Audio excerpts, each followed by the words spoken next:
I'm 88 years old now, and I can tell you with complete certainty that I built a life around things that don't matter. I didn't know that then.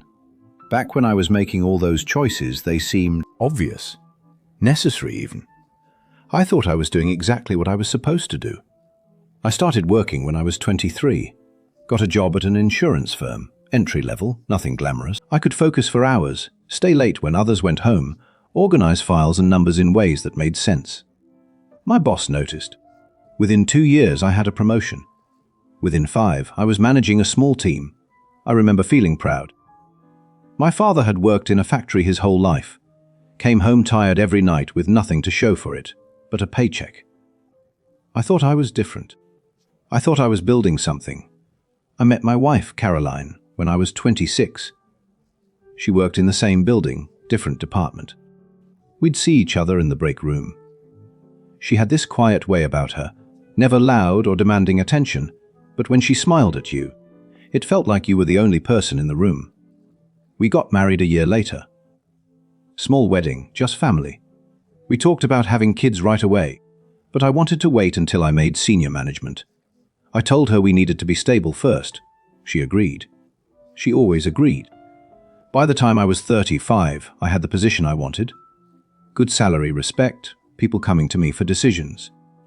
We bought a house in the suburbs, 3 bedrooms. Caroline brought up kids again. I said soon. I was up for another promotion, just a little longer. I don't remember when soon stopped meaning anything. The work kept growing. More responsibility, more hours. I'd leave before Caroline woke up. Come home after she'd eaten dinner. She'd leave a plate for me in the oven. I'd eat it alone, go over paperwork at the kitchen table. Fall asleep in my chair sometimes. On weekends I'd tell myself I'd slow down, spend time with her. But there were always reports to review, calls to return. I'd sit in my home office with the door closed. She'd knock sometimes, ask if I wanted tea. I'd say yes, but I wouldn't stop working. She stopped knocking after a while. We never fought. That's the strange part. If we'd fought, maybe I would have noticed. But Caroline wasn't like that. She just got quieter. Started spending more time in the garden, joined a book club, made friends I never met. When I was 47, she told me she didn't think we should have children anymore. It was too late, she said.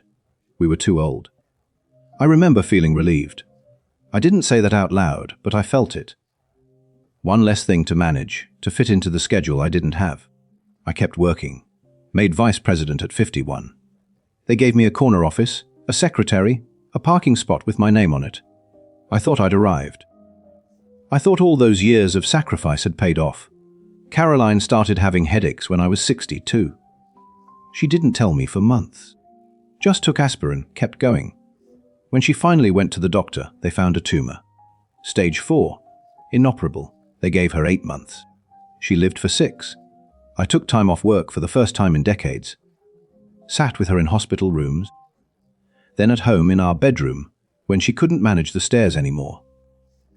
I'd hold her hand and she'd look at me with those same eyes, the ones that used to smile at me in the break room. But there was something else in them now. Not anger, something worse. Distance, one afternoon. Maybe 3 weeks before she died, I was sitting beside her bed. She was awake but weak. I was telling her about something. I don't even remember what. Work, probably. Some old story. She interrupted me. Her voice was so small. She said, "I don't think you ever really saw me." I started to argue, to tell her that wasn't true, but she just closed her eyes. She didn't have the energy to explain, and I didn't ask her to. She died on a Tuesday morning. I was there. I held her hand.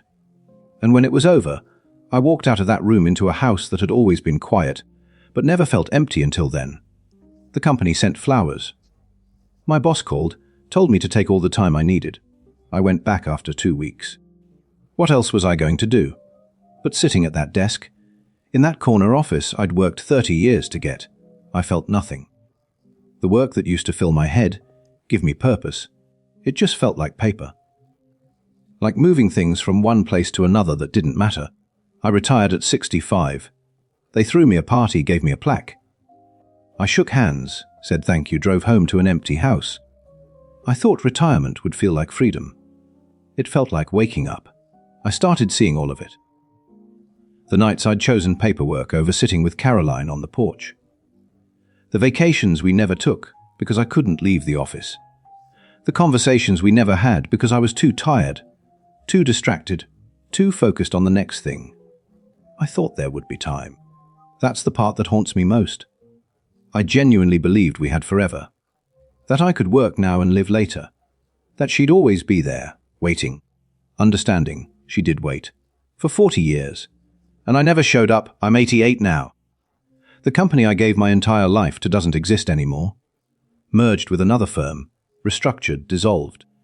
The office where I spent 60-hour weeks is a parking garage.